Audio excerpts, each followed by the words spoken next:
Hello, ఈ వీడియోలో మనము 10th క్లాస్ మ్యాథమెటిక్స్ పాలినామియల్స్ చాప్టర్లోని try this problem page number 68లో ఉంది.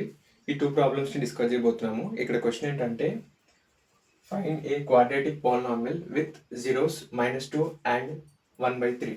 సో ఇక్కడ ఇంతకుముందుకు మనకు ఒక క్వాడ్రాటిక్ పాలినామియల్ ఇచ్చి వాటి యొక్క జీరోస్ ఫైండ్ అవుట్ చేయమన్నారు. ఇప్పుడు డైరెక్ట్ ఇక్కడ 2 జీరోస్ ఇచ్చారు, మనని క్వాడ్రాటిక్ పాలినామియల్ ఫైండ్ అవుట్ చేయమంటున్నారు. సో ఇక్కడ ఏంటంటే solution given that the zeros are zeros of a polynomial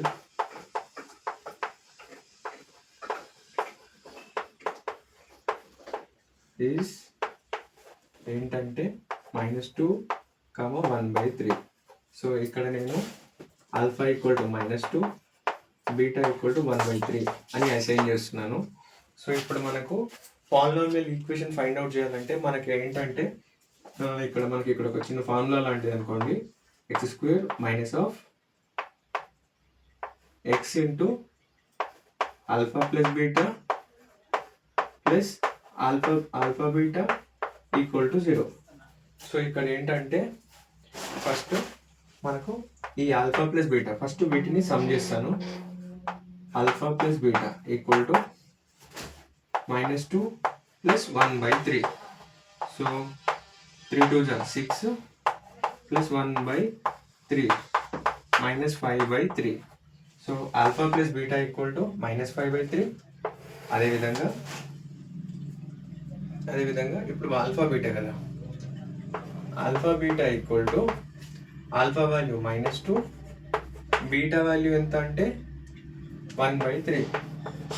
వీటి మధ్య ప్రోడక్ట్ చేస్తే -2 × 1 -2/3. ఓకే, సో ఇప్పుడు ఈ ఆల్ఫా బీటా వాల్యూని ఇందులో సబ్స్టిట్యూట్ చేస్తున్నాను. x² - x into alpha plus beta value ఎంత అంటే -5/3 ప్లస్ ఆల్ఫా బీటా వాల్యూ ఎంత అంటే -2/3. Okay, equal to 0. So x² minus into minus plus 5x/3 plus into minus 2/3 equal to 0. So ఇప్పుడు ఇక్కడ LCM 3 ఉంది కాబట్టి ఓవరాల్గా 3 రాసేస్తున్నాం. 3x² plus 5x - 2 equal to 0. Okay, so ఇప్పుడు ఇక్కడ ఈ డినామినేటర్లో 3ని రైట్ సైడ్ పంపించేస్తున్నాం. 3x² plus 5x - 2 equal to 0 is the quadratic polynomial.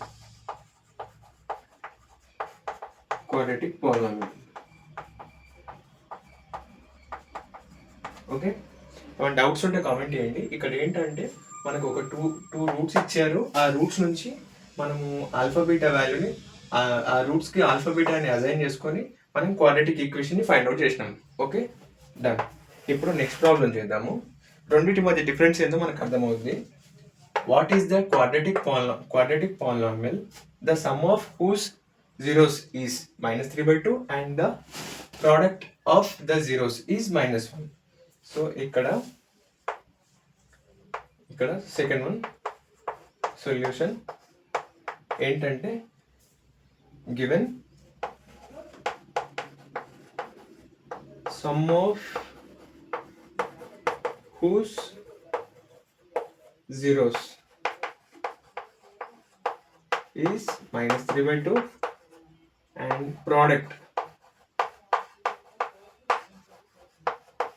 of whose zeros is product of zeros ఎంత అంటే -1. ఓకే, సో ఇప్పుడు ఇక్కడ ఏంటంటే ఇప్పుడు మనకు ఒక ఈక్వేషన్ ఫైండ్ అవుట్ చేయాలి కాబట్టి ఇక్కడ యాక్చువల్గా మనకు ఇక్కడ 2 రూట్స్ వస్తేనేమో మనకి ఈ విధంగా ఏంటంటే ఒకటి ఆల్ఫా ఒకటి బీటా అని మనం అసైన్ చేసుకొని వీటి మధ్య సమ్ చేసినాం, ఆల్ఫా బీటా చేసినాం, మళ్ళీ తర్వాత ప్రోడక్ట్ చేసి ఆల్ఫా బీటా వచ్చింది. Okay, done. ఇప్పుడు ఇక్కడ ఏంటంటే సమ్ ఆఫ్ హూస్ జీరోస్ అంటుంది కాబట్టి ఇక్కడ ఏంటంటే సమ్ అంటే ఏంటి, alpha plus beta equal to ఇక్కడ డైరెక్ట్ ఇచ్చారు ఏంటి ఆల్ఫా ప్లస్ బీటా వాల్యూ వాళ్ళు డైరెక్ట్ ఇచ్చారు -3/2. అదేవిధంగా ప్రోడక్ట్ ఆఫ్ హూస్ జీరోస్ అన్నాడు కాబట్టి ప్రోడక్ట్ అంటే ఆల్ఫా బీటా ఈక్వల్ టు -1 వాళ్ళు డైరెక్ట్ ఇచ్చేసారు ఇక్కడ వాల్యూస్. ఇక్కడనేమో మనము సమ్ చేసి కనుక్కున్నాము, ఇక్కడ ఏంటంటే వాళ్ళు డైరెక్ట్ ఇచ్చేసారు. ఓకే, సో ఇప్పుడు ఇక్కడ ఏంటంటే మనం ఈక్వేషన్ ఫైండ్ అవుట్ చేయాలి కాబట్టి ఏంటంటే x² - x into alpha plus beta plus alpha beta equal to 0. x² - x into x² plus alpha plus beta into x plus alpha beta. Okay, x² minus alpha plus beta value ఎంత అంటే -3/2 into x plus alpha beta value ఎంత అంటే -1 equal to 0. So ఇప్పుడు ఇక్కడ ఏంటంటే డినామినేటర్లో -2 ఉంది కాబట్టి ఓవరాల్గా ఎల్సిఎంని డినామినేటర్లో 2 ఉంది కాబట్టి ఓవరాల్ ఎల్సిఎం 2 తీసుకుంటున్నా. సో x² డినామినేటర్ సో 1 ఉంటుంది కాబట్టి 2x² minus into minus plus 3x plus into minus minus ఇక్కడ డినామినేటర్లో 1 ఉంటుంది కాబట్టి ఇక్కడ 2 ఎల్సిఎం ఉంది కాబట్టి -2 ఈక్వల్ టు 0. సో ఇప్పుడు ఇక్కడ ఫైనల్గా ఏంటంటే 2x² plus 3x minus 2 equal to 0 is the quadratic polynomial equation. Okay, మీకు ఎక్కడైనా ఏమైనా డౌట్స్ ఉంటే కమెంట్ చేయండి, అలాగే మన ఛానల్ని లైక్ చేయండి, షేర్ చేయండి, సబ్స్క్రైబ్ చేయండి. Okay, thank you. ఏమైనా డౌట్స్ ఉంటే కమెంట్ చేయండి.